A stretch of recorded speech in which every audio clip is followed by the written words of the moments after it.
Nah,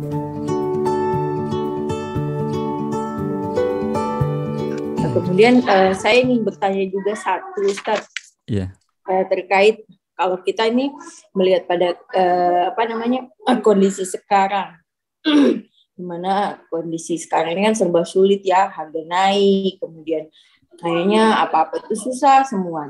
Bagaimana kita mengimani bahwa segala sesuatu ini memang sudah ditetapkan, bahwa memang hidup kita ini saat ini kondisi sesulit ini itu memang sudah ada dalam qada dan qadar Allah kepada kita.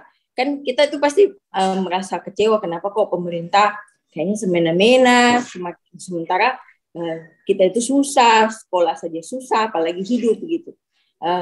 Bagaimana mempertahankan keimanan kita bahwa kita yakin, seperti tadi kan ada Ustadz bilang bahwa buah dari iman kepada qada dan qadar itu adalah meyakini bahwa setiap yang Allah tetapkan itu sudah memang diatur dalam 50.000 tahun sebelum kehidupan manusia. Bagaimana kita tetap mempertahankan bahwa ya memang saat ini kondisi kita yang lemah, kondisi kita yang kurang, kondisi kita yang dicoba dengan begitu banyak cobaan dunia, memang sudah begitulah ketetapannya untuk kita. Seperti itu, Ustaz. Terima kasih. Berkaitan dengan harga yang naik dan langka, ya, minyak goreng misalnya yang mahal, BBM yang naik 3.500, Pertamax yang naik. Bagaimana menyikapi ini sebagai bagian dari takdir Allah Subhanahu wa taala? Pertama, ketika ada hal-hal yang semacam ini, ada kesusahan, kita yakini bahwa ini adalah takdir dari Allah, ini adalah qadarullah. Ya, ini adalah qadarullah. Kemudian yang kedua yang harus kita yakini bahwa semua kesusahan yang kita dapatkan di dunia ini bagi seorang muslim itu adalah balasan kebaikan. Apa saja kesusahan yang kita dapati di dunia akan Allah balas dengan kebaikan. Dari yang dirahmati Allah Subhanahu wa taala, kata Nabi, ma yusibul mu'min. Di antara ini ketika ada kesusahan, apa saja kesusahan itu? Susah kita harga naik, susah ketika kuliah, susah cari nafkah, susah ketika ada keluarga yang hilang, susah ketika ada barang kita yang hilang, ya. Atau susah misalnya ketika ada yang calon dia diambil orang, ya, sudah mau rihadi, tikung di tikungan terakhir misalnya. Ketahuilah semua kesusahan kita itu adalah bisa menjadi nilai pahala bagi kita. Dalam sebuah hadis Nabi sallallahu alaihi wasallam bersabda, "Mayusibul mu'min min nasabin wala wasabin wala hamin wala huznin wala adza hatta syauqa yushakiha illa kafarallahu bihi khataya." Kata Nabi, tidaklah seorang mukmin ditimpa rasa sakit, ditimpa penyakit, ditimpa sedih, ditimpa gundah gulana, ditimpa stres, sampai ada duri yang menusuk kaki seorang mukmin, kecuali dengannya Allah akan hapuskan dosa-dosanya. Saya biasa kalau kunjungan ke orang yang sakit di rumah sakit, saya bacakan hadis ini. Pak, Bapak sakit, Masya Allah. Berapa lama Bapak sakit? 1 bulan. Ketahuilah Pak, 1 bulan ini setiap hari dosa Bapak dihapuskan oleh Allah.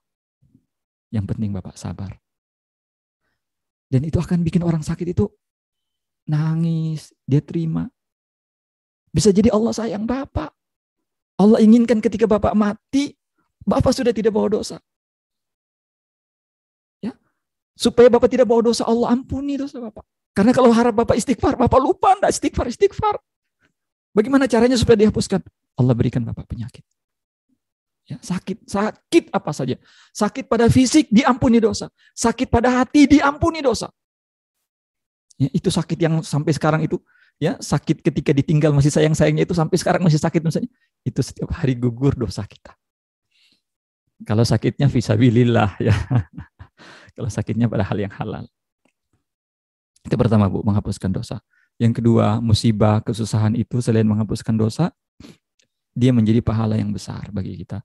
Kata Nabi, inna idhamil jaza ima'a idhamil bala.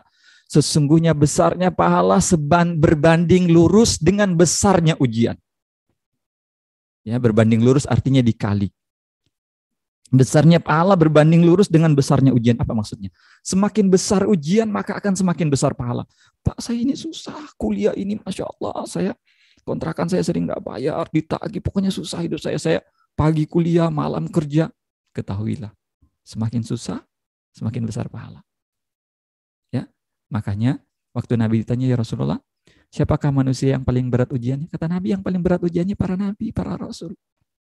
Nabi Muhammad itu dihina, dilukai, mau dibunuh, dikejar-kejar, diusir dari kampungnya, dibully satu kota.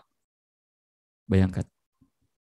Nabi itu di awal dakwah satu kota ngebully dia, bilang dia gila, bilang dia tukang sihir, bilang dia pembohong, macam-macam tuduhannya. Sedang sujud, dibawakan isi perut onta ditaruh di atas kepalanya. Sampai Fatimah itu nangis. Ya. Nabi sujud, dia tidak bisa angkat kepalanya karena ada jeroan onta di atas kepalanya. Sallallahu alaihi wasallam. Maka Fatimah nangis, ya Rasulullah. Dia nangis. Ya. Berat ujian Nabi. Kenapa? Karena Allah sayang Nabi, Allah ingin Nabi itu berada di surga yang paling atas. Ya, maka apabila kita dapat ujian semacam ini, naik ke harga, ujian dari Allah Subhanahu wa taala. Pahala yang besar, kemudian mengangkat derajat di dalam surga. Semua ujian itu di dunia akan mengangkat derajat kita di dalam surga. Dalam sebuah hadis dikatakan Rasulullah SAW bersabda yang maknanya kurang lebih Allah itu ya ketika menetapkan seseorang bahwa tempatnya di dalam surga adalah tempat yang tinggi, tapi dilihat amalnya sedikit, maka Allah berikan ujian kepada dia. Bisa jadi Allah Subhanahu wa taala inginkan orang Indonesia ini tempatnya di dalam surga itu agak tinggi.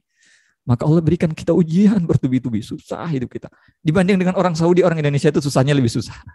Ya, di Saudi minyak murah, ya, makanan murah, kemudian fasilitas serba gratis, sekolah gratis, semuanya gratis. Ya, tapi kita di Indonesia ini sudah sekolah mahal, bahan makanan pokok mahal, bisa jadi ini karena Allah sayang kepada orang Indonesia. Dan tapi ada satu hal yang penting untuk kita pahami, bahwa meskipun segala yang terjadi di muka bumi adalah takdir dari Allah, tapi bukan berarti kita kemudian bersikap apatis, tidak lagi kemudian berusaha. Kita disyariatkan untuk berikhtiar menjadi yang terbaik. Kita disyariatkan untuk berikhtiar mencari yang terbaik. Ketika harga-harga sedang naik misalnya, maka kita disyariatkan untuk ikhtiar gimana harga ini bisa turun.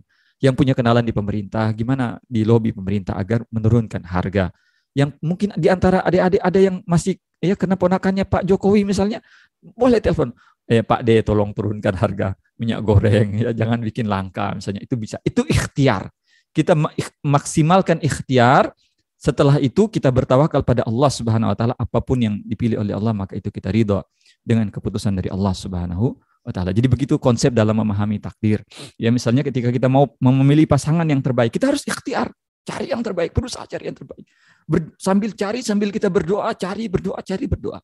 Begitu nanti dapat, maka apapun yang terjadi, kita yakini itu adalah pilihan dari Allah dan kita bersabar menghadapi itu.